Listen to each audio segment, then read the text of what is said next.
درد دل کے واسطے پیدا کیا انسان کو۔ محترم صدر گرامی اور حاضری، حضرت انسان ایک ایسی ہستی ہے جس کے بارے میں وثوق سے کچھ بھی نہیں کہا جا سکتا، کہ یہ ایک پل میں کچھ اور دوسرے پل میں کچھ اور ہوتا ہے۔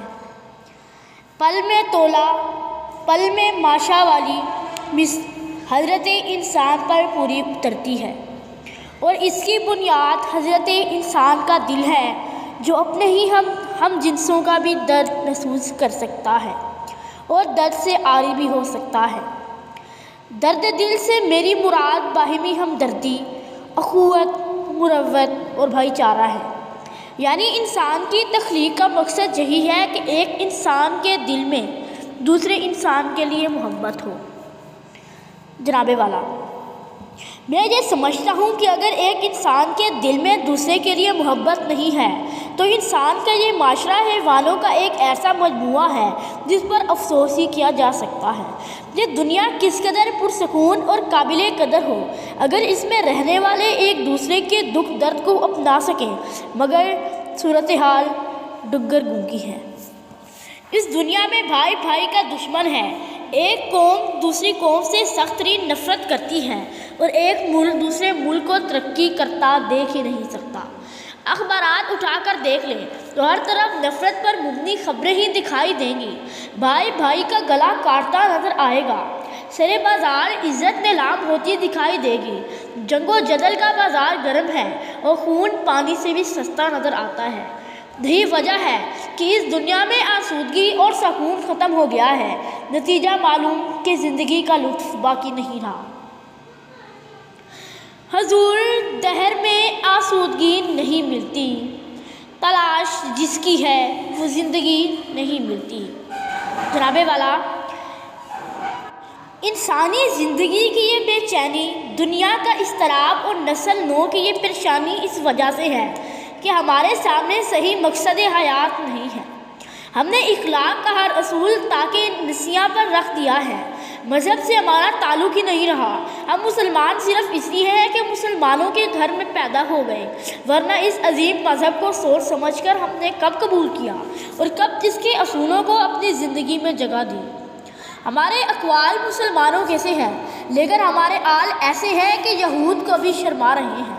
ہمارے اندر اس قدر کمزوریاں پیدا ہو چکی ہیں کہ شاید ہمارے آبا نے ہمارے بارے میں کبھی یہ سوچا بھی نہ ہوگا۔ یہ ایک عظیم المیہ نہیں تو اور کیا ہے کہ ہم بنیادی فرض یعنی نماز سے بھی دور ہوتے جا رہے ہیں۔ حاضری، یہ ایک عجیب اتفاق ہے کہ ایک مذہب کو ماننے والے دوسرے مذہب کے ماننے والوں سے نفرت کرتے ہیں اور ان کے خلاف جنگ و جدل کے بازار گرم رہتے ہیں۔ خون کی ندیاں بہہ جاتی ہیں، دلوں میں کدورت پختہ ہو جاتی ہے، مرد جنگ کا لقمہ بن جاتے ہیں، یتیم اور بیوائیں باقی رہ جاتی ہیں۔ درحال یہ کہ ہر مذہب امن و آتشی اور احترام انسانیت کا سبق دیتا ہے اور خون ریزی کو ہر مکتب فکر پورا حال خیال کرتا ہے۔ ہم لوگوں نے مذہب کا مطلب بھی غلط اخذ کر رکھا ہے۔ محض نماز، روزہ اور تسبیح و عبادات مذہب نہیں ہے۔ یہ چیزیں بھی ضروری ہیں، لیکن اصل چیز حقوق اللہ اور حقوق العباد ہے۔ جناب والا، ذرا غور کریں کہ ایک انسان بہت عبادت گزار ہے، راتوں کو اٹھتا ہے اور عبادت کرتا ہے، مگر اس کا ہمسایہ نان شبینہ کا محتاج ہے تو اس کی عبادت کسی کام کی نہیں۔ ایک انسان غریبوں پر مہربانی کرتا ہے، یتیموں کے سر پر ہاتھ رکھتا ہے، بھوکوں کو کھانا کھلاتا ہے اور محتاجوں کی امداد کرتا ہے، اس کے یہ تمام اعمال نیکیاں بن کر اس کے نامہ اعمال کا حسن بن جائیں گے۔ کیونکہ ہمارے پاک نبی کریم صلی اللہ علیہ وآلہ وسلم سے کسی نے دین کی تعریف پوچھی تو آپ نے فرمایا، دین اللہ کے احکام کو ماننے اور اس کے مخلوق پر شفقت کرنے کا دوسرا نام ہے۔ یہی ہے عبادت، یہی دین و ایمان کہ کام آئے دنیا میں انسان کے انسان۔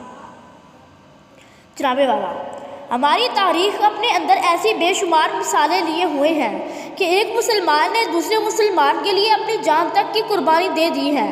یہ تاریخ کا مشہور واقعہ ہے کہ ایک جنگ میں ایک سپاہی زخمی ہوتا ہے، پانی پلانے والے اس تک آتا ہے مگر وہ پانی پینے سے انکار کر دیتا ہے کیونکہ دوسرے زخمی کی آہ اس کے کان تک پہنچ جاتی ہے۔ وہ پانی دوسرے تک بڑھا دیتا ہے، دوسرا تیسرے کی طرف اور تیسرا چوتھے کی طرف اشارہ کرتا ہے مگر چوتھا شہید ہو چکا ہوتا ہے۔ پانی پلانے والا لوٹتا ہے تو باقی بھی ختم ہو چکے ہوتے ہیں۔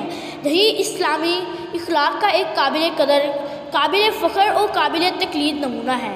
جو ہم اپنی تاریخ سے دور ہوتے جا رہے ہیں، اخلاق و کردار کی پاکیزہ بلندیاں بھی ہم سے چھن گئی ہیں۔ خون ریزی، اغوا، قتل اور چوری غرض کون سی برائی ایسی ہے جس نے ہمارے معاشرے کو ذلیل و خوار نہیں کر رکھا ہے؟